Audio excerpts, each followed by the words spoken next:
Well, it has been a crazy 24 hours if you're a fan of coaches in football.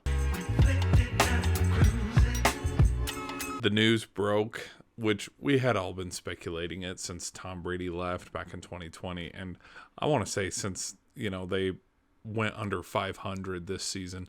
Like, oh, Bill Belichick, this is his last year. There's too much turmoil going on between him and Kraft. Patriots are going to move on. Patriots are going to move on. That's what the narrative was all season. There was no room to breathe. Like, that's what it was. It was kind of at times annoying because, like, I had a good conversation with my uncle, and he's a huge diehard Patriots fan. And I was like, is there any leeway to this, or is it all just water under the bridge? And I was convinced, and he was convinced, that it was all just water under the bridge. You know how media is. They want to make clicks. They want to, that's just how social media and sports media is to try to get, clicks and stuff. He's been there forever, so of course there's going to be turmoil. Of course there's going to be, inside leaks and all this and that, because that's what sports is. So it didn't shock me that, hey, there might be a story developing here, because, yeah, I thought it was all just smoke in the wind. And I thought, you know what, it's not going to matter. He's going to, they're probably going to cut Mac Jones, Bailey Zappi, go draft another quarterback and start from scratch again and do it all over again, because he's one of the best coaches to do it, so he could do it. But then it got a little louder, where it's like, he's done and he's gone. And breaking, like, as I'm waking up, New York was jumping on it first over there on the East Coast as I'm heading to work, and it's like 5:40 in the morning. It's like, Patriots and Bill Belichick have mutually decided to part ways. There was the press conference at noon while I was at the gym, and it's like, well, it's an end of an era for the Patriots. Which, okay, after Tom Brady left, it was the end of the era anyways, because there's been zero success since he left. There was high hopes with Mac Jones, and it was like, oh crap, here we go again.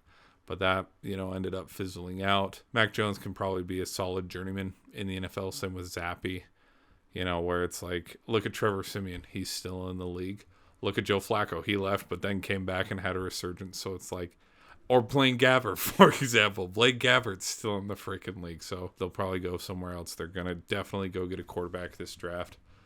The hype behind Drake May, I'm not bought into that. But all that other stuff to the side where it's like, okay, he's the greatest NFL coach.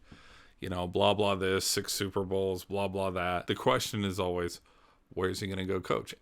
And now the ironic coincidence of Nick Saban retiring, Pete Carroll stepping down, and Bill Belichick mutually parting ways. It's like, holy crap, could we have the greatest coaching trio of all time, where one gets offense, one gets defense, one gets special teams? It's like, which team are they going to go to? There's no chance. There's too much control and power between those three to hand it off to one another. And plus, it'd be boom or bust. It'd be dynasty or bust for that team. So I can't. Those poor players. Personally, I think with how close he is to the all-time wins record, this was the other thing my uncle and I talked about, where he's like, well, considering how slow they've been these past year, it could take 2 or 3 years to get it. And I'm thinking, if he's coached this long and won this many Super Bowls, coached that many Hall of Famers, the question would be like, why is he even bothering staying? Why does he even want to do this anymore? And the truth is, I think that's the last thing. I think his coaching, he'll probably sign like a 8-year or 9-year, that's, or a 4 or 5 year. Like, that's how it always is. But I probably guarantee you, if he wins the all-time record halfway through the season and they go on a playoff run, that'll probably be his last thing. Just like how it was with Saban, where we won't know it's the end until it's the end and he retires. I don't think he's going to have a going away party, because it's like, he's coached this long, he might as well get the record. And where do I think it's going to be? I think just like how everybody else has been throwing it out there, I think it's going to be with the Chargers. People are like, well, there's the Falcons job, there's the Washington job. There's this much desirability to go to those places. Does Washington have a quarterback and a defense? Do the Falcons have a quarterback and defense? No. Do the Chargers have a defense? Also no, because remember, they blew the lead against the Jaguars. Don't we remember a little bit? But we still wanted to keep Brandon Staley because he was the guy. Exactly. Whatever. Never mind. The main component and the main reason why I think he would go to the Chargers, unless he blows all of us away and goes somewhere else, And I also wouldn't be surprised if he retires. He is older. Like, these guys aren't young anymore, like McVay or LaFleur, where if they stepped away, it's like, whoa, what?